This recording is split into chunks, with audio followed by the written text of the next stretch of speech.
మరి అందులో కూడా ఈవేళ ఏదైతే నువ్వు పరామర్శకి వెళ్తూ ఉన్నావు, మరి ఈవేళ నిజంగా పరామర్శకి ఎవరైతే వెళ్తున్నటువంటి కుటుంబం, ఆ వ్యక్తి యొక్క చరిత్ర చూస్తే చాలా ఆశ్చర్యంగా కనిపిస్తున్నటువంటి పరిస్థితి. ఎవరైతే ఆ యొక్క ఆత్మహత్య చేసుకున్నటువంటి వ్యక్తి వైసీపీ ఉప సర్పంచ్ నాగం మల్లేశ్వరరావు. మరి నువ్వు చెప్తూ ఉన్నావు ఈ నాగం మల్లేశ్వరరావు మృతికి కూటమి ప్రభుత్వమే కారణం, పోలీసులు తెలుగుదేశం పార్టీ నాయకులు వేధింపులే కారణం అని మీరు చెప్తూ ఉన్నారు. నిజంగా చూస్తూ ఉంటే అతను గాని, ఆ గ్రామంలో గాని, ఆ పరిసర ప్రాంతాల్లో గాని అందరూ చెప్తూ ఉన్నారు ఎవరైతే నాగం మల్లేశ్వరరావు ఆయనకి బెట్టింగులు పిచ్చి ఉంది, ఆ బెట్టింగుల ద్వారానే లక్షలాది రూపాయలు నష్టపోయినటువంటి పరిస్థితి ఉంది అని చెప్పి. ఇంకా విచిత్రం ఏంటంటే నేను కూడా నాగేశ్వరరావు అంటే ఏదో ఒక నెల రోజుల క్రితమో 15 రోజుల క్రితమో చనిపోయారు అనుకున్నా. కానీ జగన్మోహన్ రెడ్డి గారు ఏదైతే పరామర్శకి వెళ్తున్నారని ఎవరు ఆ వ్యక్తిని పరిశీలిస్తే ఆయన ఈ రోజు కాదు, వారం కాదు, నెల కాదు, సంవత్సరం క్రితం ఆయన చనిపోయినటువంటి పరిస్థితి. అందులో జగన్మోహన్ రెడ్డి గారు చెప్తూ ఉన్నారు పోలీసుల వేధింపుల వల్ల, తెలుగుదేశం పార్టీ నాయకుల వేధింపుల వల్ల చనిపోయాడని. అంటే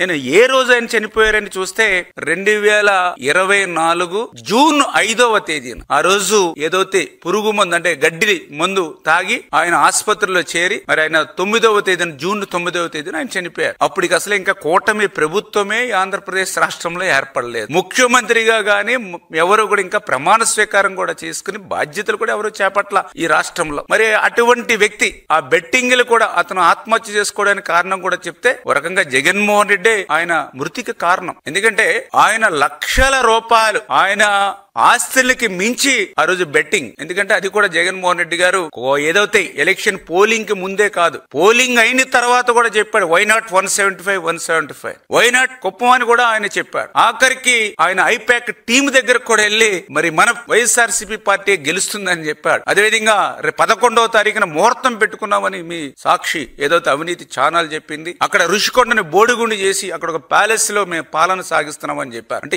ఏ రకంగా అయితే నువ్వు పలికినటువంటి మాటలు నమ్మి ఆ యొక్క నాగమల్లేశ్వరరావు మరి ఆ లక్షల రూపాయలు బెట్టింగ్ కాసి ఆ బెట్టింగ్ లో ఆయన నష్టపోవడంతో ఆయన గడ్డి మందు తాగి ఆత్మహత్య చేసుకుంటే, అది కూడా ఈ కూటమి ప్రభుత్వం ఏర్పడక ముందే ఆయన ఆత్మహత్య చేసుకుని చనిపోతే అది కూడా ఈ ప్రభుత్వం మీద నెట్టేసి, అది కూడా పరామర్శకి తీరిగ్గా సంవత్సరం దాటిన తర్వాత ఈ రోజు నువ్వు పరామర్శ పేరుతోటి ఈ ఆంధ్రప్రదేశ్ రాష్ట్రంలో అలజడులు సృష్టించాలి, కుట్రలు పన్నాలనేటువంటి ఆలోచనతో మరి ఈ రోజు నీ ప్రయత్నం ఏదైతే ఉందో మరి చాలా క్లియర్ గా ప్రజలందరూ కూడా అర్థం చేసుకున్నటువంటి పరిస్థితి. ఎందుకంటే నేను కూడా చూసాం ఏదైతే ఆ నాగమల్లేశ్వరరావు గారి మీద 2 కేసులు ఉన్నాయి.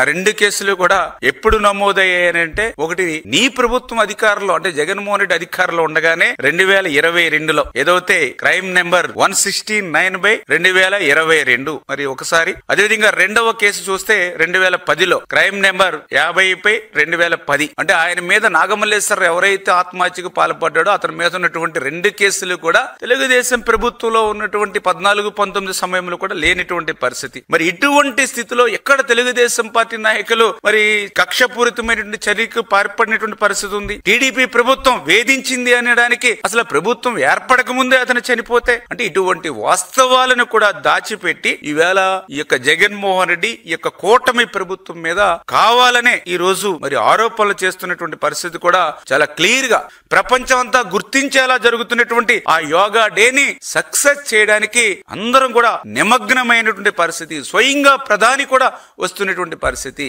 మరి ఇంత సామరస్యంగా ప్రశాంతంగా పాలన జరుగుతున్నటువంటి పరిస్థితుల్లో ఇటువంటి కుట్రలకు, ఇటువంటి అశాంతికి, ఇటువంటి అలజడులను సృష్టించాలనేటువంటి ఆలోచనతో ఈ జగన్మోహన్ రెడ్డి చేసేటువంటి ప్రయత్నాలు